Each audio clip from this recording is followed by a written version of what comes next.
वो गुजरात मॉडल सिर्फ पूंजीपतियों का मॉडल था। चंद चहेते पूंजीपतियों को कैसे बढ़ाया जाए और उसके लिए सारा काम सरकार करे, तो वह मॉडल था। नहीं तो वहां पर न रोजगार की कोई बहुत अच्छी स्थिति थी, न कोई और थी। हालात ये होते हैं कि गुजराती सबसे ज्यादा पलायन करने वाले लोगों में से होते हैं हिंदुस्तान से। आज देश कर्ज में डूबा हुआ है और देश की अर्थव्यवस्था कर्ज में है। तमाम राज्य कर्ज से चल रहा है और हालात ये हो गए कि आपके पास किसी चीज का डेटा नहीं, और जो डेटा है वो छिपाया जाता है या गलत बनाया जाता है। आपने तमाम चीजों के मानक अपने हिसाब से बदल दिए, जबकि वैश्विक मानकों के हिसाब से जो जीडीपी और सारी चीजें बनती थी, अर्थव्यवस्था का बनता था, उस मुकाबले आज यदि हम आकलन करेंगे तो भारत की जीडीपी की रफ्तार 3 से 4% के बीच। स्थिति यह है, आपके खुद के आंकड़े कहते हैं कि आप 81.35% जो करोड़ लोग हैं वो 5 किलो अनाज, मुफ्त अनाज के बूते खाते। इस दशा में आपने देश को, फिर आप किस बात का कहते? यदि आप 78 मिनट कांग्रेस और नेहरू पर बोलते हैं तो यह बताता है कि उनका नशा कितना आपके सिर पर सवार है, और वह भी झूठ बोलते हैं जबकि उसके तथ्य खुद भारत सरकार के पास मौजूद है। नमस्कार दोस्तों, क्या पंडित नेहरू नहीं होते, जो हमारे देश के पहले प्रधानमंत्री थे, पंडित जवाहरलाल नेहरू, तो नरेंद्र मोदी आज भी चाय बेच रहे होते? या जैसा वो कहते हैं कि उन्होंने 35 साल भीख मांग के खाया है, तो अभी भी भीख मांग रहे होते? क्या नेहरू नहीं होते तो पंडित नेहरू के न होने पर मोदी कुछ बोल नहीं पाते? क्या नेहरू नहीं होते तो नरेंद्र मोदी संसद तक नहीं पहुंच पाते? और पंडित नेहरू नहीं होते तो उनकी राजनीति नहीं होती, कांग्रेस नहीं होती तो शायद राजनीति नहीं होती। यह मैं यूं ही नहीं कह रहा, इसके पीछे एक बड़ी वजह है। कल संसद में राष्ट्रपति के अभिभाषण पर धन्यवाद प्रस्ताव पर बोलते हुए हमारे मौजूदा प्रधानमंत्री नरेंद्र मोदी 110 मिनट बोले, और 110 मिनट में वो 78 मिनट सिर्फ कांग्रेस और पंडित नेहरू पर बोले। कांग्रेस और पंडित नेहरू की स्थिति की उनके बिना, और उसके बाद जो बोले वो सारे जो भी उन्होंने अपनी उपलब्धियां बताई वो तथ्यात्मक तौर पर जो फैक्चुअल डेटा है उसके मुताबिक गलत। तो यानी झूठ और कांग्रेस को कोसने, नेहरू को कोसने के सिवा नरेंद्र मोदी की अपनी राजनीति नहीं चल सकती है। मैं ये इसलिए और भी कहता हूं क्योंकि आप याद करिए, पहला तो झूठ ये कि वो कहते थे कि मैं पिछड़ी जात से हूं। वो स्वयंभू पिछड़ी जात से है। जब वो प्रदेश के गुजरात में मुख्यमंत्री बने थे तब उनकी जाति पिछड़ी जाति में नहीं गिनी जाती थी, लेकिन उन्होंने कहा मैं पिछड़ी जात से हूं। फिर जब वो प्रधानमंत्री पद पे के लिए कैंडिडेट बने तो उन्होंने खुद को घोषित किया कि वो चाय वाला थे। हालांकि जिस स्टेशन पे वो चाय बेचने की बात कहते हैं वो स्टेशन उस समय तक नहीं बना था, तो अब वो किस स्टेशन पर बेच रहे थे इससे आप समझ सकते हैं। इसके अलावा जब हम उन सारे तथ्यों को ले जाकर के देखते हैं कि वो जो गुजरात मॉडल बता रहे थे, वो गुजरात मॉडल असलियत में है क्या? वो गुजरात मॉडल सिर्फ पूंजीपतियों का मॉडल था। चंद चहेते पूंजीपतियों को कैसे बढ़ाया जाए और उसके लिए सारा काम सरकार करे, तो वह मॉडल था। नहीं तो वहां पर न रोजगार की कोई बहुत अच्छी स्थिति थी, न कोई और थी। हालात ये होते हैं कि गुजराती सबसे ज्यादा पलायन करने वाले लोगों में से होते हैं हिंदुस्तान से, तो इसलिए हम समझ सकते हैं कि वो रोजगार के लिए देश और अपना राज्य सब कुछ छोड़ के चले जाते हैं। चलिए छोड़िए, नरेंद्र मोदी जब ये कहते हैं तो हम भी एक बात मान लेते हैं, क्या शायद पंडित नेहरू ही थे जिन्होंने उन्हें पढ़ने नहीं दिया, या जिसके कारण उन्हें डिग्री का प्रबंधन करना पड़ा? तो ये सारे सवाल हैं। बहरहाल जो उन्होंने संसद में बोला उसी पर आता हूं। उन्होंने तमाम आंकड़े बताए, उन्होंने कहा कि नेहरू ने ऐसे किया, नेहरू तो इस देश के लोगों को लजाते थे, कहते थे यहां के आलसी हैं लोग। उन्हें शायद याद नहीं था कि 1959 में उन्होंने जो भाषण दिया था, उस भाषण में क्या कहा था।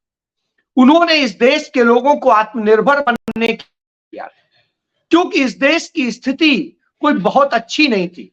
जिस समय देश आजाद हुआ था, इस देश की जीडीपी 2.25 लाख करोड़ की थी। आज 35 लाख करोड़ से 135 लाख करोड़ से अधिक की है।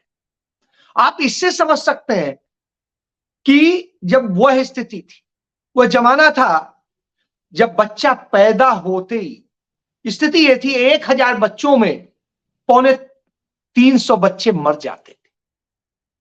और आज जब देश को नरेंद्र मोदी के हाथों में सौंपा गया, तब हालत यह थी कि इस देश में बच्चों की मरने की संख्या 60 के करीब थी। उस समय सोना सिर्फ 60 रुपए में था। आज स्थिति यह है कि सोना 60,000 रुपए का तोला है 10 ग्राम, और इस तरह की स्थिति है। और उस समय जब इस देश की प्रति व्यक्ति आय 274 रुपए होती थी, और वह आय बढ़कर के जब कांग्रेस ने सौंपा है तो 60,000 रुपए थी। यानी आप उसकी तुलना कर लें, और जब कांग्रेस ने सौंपा है तब सोना 30,000 रुपए में था। यानी सिर्फ 2014 से अब तक सोना ही डबल रेट से ऊपर हो गया है। इस स्थिति में समझा जा सकता है कि उस हिसाब से जीडीपी कितनी होनी चाहिए थी, यह आप समझ सकते, लेकिन उतनी होने के बजाय गर्त में जा रही। जब नरेंद्र मोदी एक कहते हैं कि हम बढ़ती हुई कितनी बड़ी अर्थव्यवस्था है, दुनिया की 5वीं सबसे बड़ी अर्थव्यवस्था है, उस समय सवाल उठता है कि जब आप अपने आप को 5वीं बताते हैं तो किस बूते बताते हैं? कर्ज के बूते। आज देश कर्ज में डूबा हुआ है और देश की अर्थव्यवस्था कर्ज में है। तमाम राज्य कर्ज से चल रहे हैं, और हालात ये हो गए कि आपके पास किसी चीज का डेटा नहीं, और जो डेटा है वो छिपाया जाता है या गलत बनाया जाता है।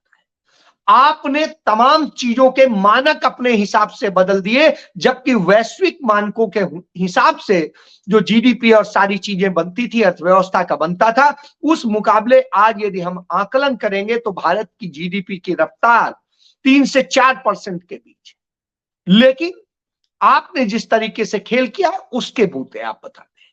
इसी कारण से हमें आईएमएफ कई बार चेता चुका है और उसके लिए कह चुका है, लेकिन आपको झूठ बोलना है। झूठ बोलने के लिए आपको झूठे आंकड़े तैयार करने हैं, और उन्हीं आंकड़ों पे आप बात करते हैं। आज हिंदुस्तान की दशा यदि आप देखेंगे, जब देश आजाद हुआ था, पंडित नेहरू को मिला था, उस समय इस देश की 80% से अधिक आबादी गरीबी रेखा से नीचे थी। और जब आपको देश सौंपा गया आपके हाथों में, तब इस देश के अंदर 22% लोग गरीबी रेखा से नीचे थे। यानी इतना कुछ जो इंदिरा गांधी ने गरीबी हटाओ का नारा दिया था, उसका असर यह रहा। पंडित नेहरू ने जो हरित क्रांति और दुग्ध क्रांति की, उसी का नतीजा है कि आज हम दुनिया में दुग्ध उत्पादन में दुनिया में नंबर 1 है। तमाम सारे कृषि उत्पादन में हम नंबर 1 है। और यही नहीं, फल उत्पादन में भी हमारी स्थिति दुनिया में दूसरे नंबर पे है। गेहूं उत्पादन में भी हमारी दूसरे नंबर पे है। चावल उत्पादन में भी हमारी दूसरे नंबर पे है। धान उत्पादन, इससे समझा जा सकता है। तमाम सब्जियों के उत्पादन में भी हम दुनिया में दूसरे नंबर पे। तो इस तरह की स्थिति में लाके आपको देश सौंपा गया था। आज हालत उससे बिल्कुल इतर है। आज हालत यह है कि चाहे देश में जातिगत हमले हो, चाहे देश में धर्मगत हमले हो, वो लगातार बढ़ रहे हैं और लगातार स्थिति है। दुनिया की सबसे बड़े बेरोजगारों की फौज आज हिंदुस्तान में है। आज हिंदुस्तान का युवा अपने लिए रोजगार खोजता घूम रहा है। वो परेशान है, दुखी है इस बात से कि आखिर वो रोजगार कहां से लाए। इस तरह की स्थिति है। इसके अलावा उसे रोजगार की नहीं, इस देश को भुखमरी में भी आपने स्थिति यह है, आपके खुद के आंकड़े कहते हैं कि आप 81.35% जो करोड़ लोग हैं वो 5 किलो अनाज, मुफ्त अनाज के बूते खड़े। इस दशा में आपने देश को, फिर आप किस बात का कह रहे हैं? ना इस देश को आत्मनिर्भर बनाएंगे, ना कुछ बनाएंगे, और पंडित नेहरू के नाम पर झूठ बोलेंगे। जब यह सारी दशा थी, इस देश के अंदर उत्पादन नहीं था, इस देश के अंदर कुल 2000 अस्पताल थे, और जब कांग्रेस ने छोड़ा तो 23,000 अस्पताल इस देश को देके गए। इस देश के अंदर मेडिकल कॉलेजेस की बिल्कुल लाइन लगी हुई थी। देश के टॉप इंस्टीट्यूट्स, चाहे मेडिकल में हो, चाहे टेक्निकल में हो, चाहे दूसरे और समय विषयों में विशेषज्ञता के हो, चाहे खाद्य और सब चीजों के शोध के हो, इस तरह के संस्थान बना के गए थे। उन संस्थानों की स्थिति, आपने तमाम एम्स की घोषणा की, लेकिन आज तक जमीनी हकीकत उनकी बिल्कुल किसी मेडिकल कॉलेज से भी बुरी है, तो इस दशा में है। और आज भी यदि एम्स का नाम लिया जाता है तो लोग नेहरू के बनाए एम्स में ही जाते हैं। आईआईटीज की बात होती है तो आईआईटी की जो टॉप लिस्ट है उसमें नेहरू के ही बनाए आपको मिलते हैं। एनआईटी की जब बात आती है तो एनआईटी वही है जो नेहरू ने उस समय बनाए थे, वो रीजनल इंजीनियरिंग कॉलेज जिन्हें आपने एनआईटी नाम दे दिया। इसी तरीके से आपने तमाम नाम बदले हैं। सिर्फ पीएम जो आज आपकी जनधन योजना है वो वास्तव में पीएम योजना के नाम पर थी, और वह योजना तब भी थी। इसी तरीके से जब आधार शुरू किया गया था तब आप ही सबसे बड़े उसके विरोधी थे, और अब आप आधार को ही सब जगह मैंडेटरी कर रहे हैं। यही नहीं, जो उनकी योजनाएं थी, चाहे आज आपकी आयुष्मान कार्ड की जो योजना है वो कांग्रेस सरकार की ही वह योजना है जो सबको स्वास्थ्य के लिए बनाई गई थी। तो किस योजना पे, किस पर आप बात करें? आपकी तो ना अपनी कोई योजना है ना कुछ है, सिर्फ आपने नाम बदले। किसान सम्मान निधि के नाम पर जरूर आपने जो किया है, लेकिन दूसरी तरफ आपने छीना। किसान की आय दोगुना करने की बात आप कहते थे, और स्थिति क्या हुई? जो उसकी लागत है वो दोगुना हो गई, आमदनी आधी रह गई। इस तरह की स्थिति में इसी का नतीजा है कि आज हर 1 घंटे में एक किसान आत्महत्या कर रहा है, हर 1 घंटे में 2 श्रमिक आत्महत्या कर रहे हैं। इस देश के अंदर कुछ घंटे में एक युवा आत्महत्या कर रहा है, कुछ घंटे में एक बेटी आत्महत्या कर रही है। इस देश में रोजाना 90 लड़कियां बलात्कार का शिकार हो जाती। कौन सा आपने भारत बना दिया? बेटी बचाओ, बेटी पढ़ाओ और सब कुछ कहते थे, आज हालत क्या हो गई? बेटियां बुरी दशा में पहुंच गई। पंडित नेहरू के समय में जो जनसंख्या में अनुपात था, लिंगानुपात था, वो लिंगानुपात आपके समय में घटा है, बढ़ा नहीं है। तो ऐसी स्थिति में यदि आप किसी चीज से तुलना करते हैं और फिर भी आप संसद में झूठ बोलते हैं, यदि आप 78 मिनट कांग्रेस और नेहरू पर बोलते हैं तो यह बताता है कि उनका नशा कितना आपके सिर पर सवार है। और वह भी झूठ बोलते हैं, जबकि उसके तथ्य खुद भारत सरकार के पास मौजूद है, उन्हीं के उससे मिल जाएंगे।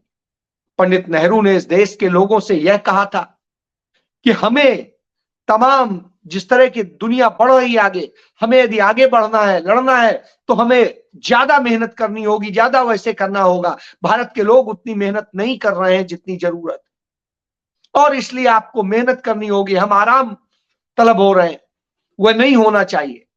हमें मेहनत अधिक से अधिक करनी चाहिए जिससे हम आत्मनिर्भर बने, और स्थिति यह हो कि हम जगह जगह अपने संस्थान, अपनी चीजें बनाएं और पूरी दुनिया में अपनी जगह बनाएं। निश्चित रूप से नेहरू की सोच थी, उसी के बदौलत आईआईटी, आईआईएम और एम्स और दूसरे तमाम सारे इंस्टीट्यूट्स बने, जिनसे निकलकर जो बच्चे पहुंचे आज दुनिया में, उन्हीं वही सब आज दुनिया के नीति नियंता बने हुए। निश्चित रूप से जेएनयू जैसी यूनिवर्सिटीज ने ही इस देश को आज टॉप जो है नोबलिस्ट दिए। तो ऐसी स्थिति में हिंदुस्तान को जो नोबल देने वाले हैं वो वहां से हैं, अर्थशास्त्री वहां से हैं, विज्ञान शास्त्री वहां से हैं, और तमाम फिलासफर वहां से। देश को तमाम ब्यूरोक्रेट्स दिए हैं और तमाम सारे दिए। आज यदि हम बात करते हैं, हिंदुस्तान जब मिला था तो 562 रियासतें थी और राजा रजवाड़े करते क्या थे? अंग्रेजों के आगे गुलामी करते थे और उनके लिए काम करते थे और उन्होंने उनके आगे सरेंडर कर रखा। जब देश आजाद मिला, उन सबको एक साथ जोड़ना था, एक चुनौती थी। जब वो 3 राज्य मैसूर, हैदराबाद और जम्मू कश्मीर सबसे बड़े रियासतें थी, इन्हें जोड़ना था और किस तरह से जोड़ा गया पूरा देश जानता है, इतिहास गवाह है। उसके बाद में देश को जोड़ने के बाद में वहां की तमाम सारी हर रियासत की अपनी समस्याएं थी, उन सबको किस तरह से पुनर्गठित करके और चीजों को बनाना था, कैसे राजा रजवाड़ों से भी मुकाबला करना था, वो भी उन्होंने किया था। फिर श्रीमती इंदिरा गांधी ने सूदखोरों के जाल में फंसी हुई इस आबादी को बचाने के लिए कैसे बैंकों का राष्ट्रीयकरण किया, कैसे लोगों के हित में बैंकिंग बनाई गई, नीतियां बनाई गई, किस तरह से। इस देश का सम्मान दुनिया में यह था कि पंडित जवाहरलाल नेहरू जब 2 ध्रुवों में पूरा दुनिया बटी हुई थी, एक सोवियत रूस के साथ थी तो एक अमेरिका के साथ, और उस स्थिति में पंडित नेहरू ने गुटनिरपेक्ष आंदोलन बना करके 125 देश अपने पीछे खड़े कर लिए थे और दुनिया में चुनौती दे दी थी। संयुक्त राष्ट्र संघ में इसीलिए भारत इतना प्रबल हो गया कि भारत की और दुनिया की पहली महिला अध्यक्ष जो है पंडित नेहरू की बहन विजय लक्ष्मी पंडित बनी।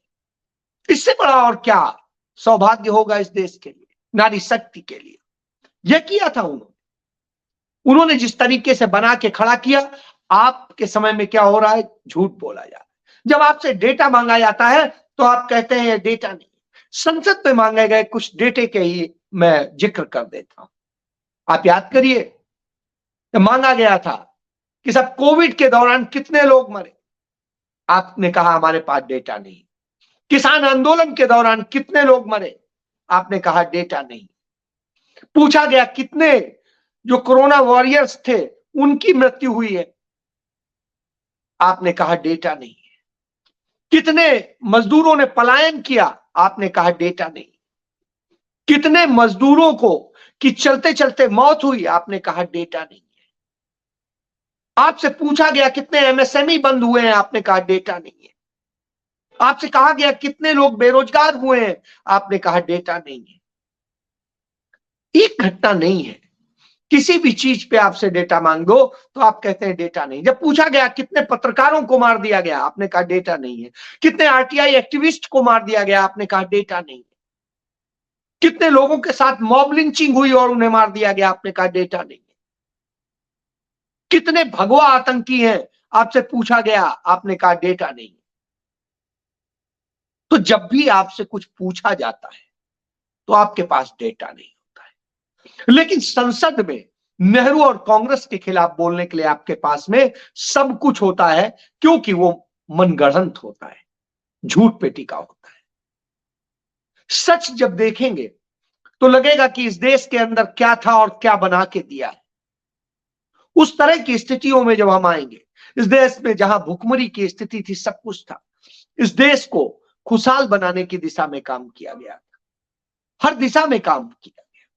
बेरोजगारों की फौज थी, कहने की जरूरत नहीं। जब 80% से अधिक आबादी गरीबी रेखा से नीचे हो तो समझ सकते हैं बेरोजगारी क्या होगी। प्रति व्यक्ति आय जब है 274 रुपए हो सालाना, तो फिर आप समझ सकते हैं क्या होगी। ऐसी स्थिति में रोजगार देने के लिए पीएसयूज स्थापित किए गए, बनाए गए, और जब आपसे पूछा गया कि कितने पीएसयूज को कैसे कैसे क्या किया है, तो उनका आपके पास डेटा नहीं। स्थिति यह है कि ना आपके पास किसी चीज का डेटा है या आप देना नहीं चाहते, क्योंकि आप देंगे तो आपकी पोल खुल जाएगी। ये हालात खड़े हैं, और ये जब हालात खड़े हो तो निश्चित रूप से एक चिंता का विषय होता है। मुझे आज भी याद है कि इस देश के अंदर तमाम दंगे फसाद सब कुछ हुए, और उन दंगे फसाद में किसका हाथ था, इस पर जब आरटीआई मांगी गई कि उसमें कितने आरएसएस के लोग थे, तब जो डेटा आता है वो डरावना है। कि इस देश के अंदर दंगे फसाद कराने में सबसे बड़ा हाथ आरएसएस के लोगों का था। दिल्ली में 1984 में इंदिरा जी के निधन के बाद में, उनकी हत्या के बाद में, शहादत के बाद में जो दंगे हुए, उसका जब डाटा मांगा गया तो पता चला सबसे ज्यादा दंगे फसाद में आरएसएस के लोग थे, बीजेपी के लोग थे। इसके बावजूद आप तमाम तरह से नफरत फैलाने के जो काम करते हैं और बताते हैं, वो बताता है। इसीलिए राहुल गांधी कहते हैं आज की जो हालात हैं, आप पिछड़ों, दलितों, आदिवासियों पे जिस तरह से अत्याचार हो रहे हैं, जिस तरीके से महिलाओं पे अत्याचार हो रहे हैं, उनके प्रति अपराध बढ़े हैं और सारी चीजें हुई हैं, चिंता का विषय है। और इसलिए उनके हक की आज लड़ाई लड़ने की बात, और उस लड़ाई को लड़ते हुए वो एक न्याय यात्रा पर है। और इस समय झारखंड में उन्होंने कहा कि निश्चित रूप से नरेंद्र मोदी को चाहिए कि वो जातिगत जनगणना कराएं, क्योंकि वो तो बार बार कहते थे कि मैं पिछड़ा हूं, और जब जातिगत जनगणना की बात आती है तब वो पिछड़े से कुछ और बन जाते हैं। तो बार बार वो अपनी जाति बदल देते हैं, कभी गरीब अमीर की ही सिर्फ जाति रह जाती है और कभी तमाम जातियां बताते हैं। तो ऐसी स्थिति में जरूरत है इस देश के लोगों को न्याय देने की, हर व्यक्ति को उसका हक देने की और सांप्रदायिक सद्भाव बनाने की। निश्चित रूप से इस देश को यही जरूरत है। इस देश के साथ जिस तरह से सब चीजें छीनी गई हैं, उस स्थिति में जरूरत है सच के साथ खड़े होने की। जब हम सच के साथ खड़े होंगे तभी हमें किसी चीज का डेटा मिल पाएगा और तभी हमें कोई चीज पता चल पाएगी और तभी हम उससे मुकाबला कर पाएंगे, क्योंकि बगैर डेटा के किसी चीज का मुकाबला नहीं किया जा सकता, क्योंकि कोई भी योजना बगैर डेटा के नहीं बनती है। तो सरकार जब डेटा बदलती है या डेटा छिपाती है या डेटा मैनेज करती है तो निश्चित रूप से वो देश का नुकसान करती है, आपका नुकसान करती है। तो आज की दशा तो यही है, ये झूठ के बदौलत नरेंद्र मोदी सरकार खड़ी है और वो संसद से लेके बाहर तक सभी जगह झूठ बोलती है और वो झूठ इस देश के लिए घातक हो रहा है। और जो कहते हैं, इस बात के लिए गर्व करते हैं कि साहब हिंदू जाग गया है, तो उस समय निश्चित रूप से एक सवाल आता है। इसी तरह जागने की बात तमाम देशों में हिटलर ने भी करी थी कि जर्मन अस्मिता की बात, उसको श्रेष्ठ बताया था और जर्मन बर्बाद हुआ। मुसोलिनी ने इटली के लोगों को महान बताया था, वो बर्बाद हुआ। और अभी हाल की घटना है, सिंघली अपने आप को श्रीलंका में महान बता रहे थे और वहां पर भी बर्बाद हुआ। तो इस भ्रम में फंसकर हम अपने आप को बर्बाद करते हैं। इसलिए जरूरत है कि हम खड़े हों सही मुद्दे पर, और वो मुद्दा है न्याय का। न्याय मिलना चाहिए हर व्यक्ति को, निश्चित रूप से आज इसकी जरूरत है।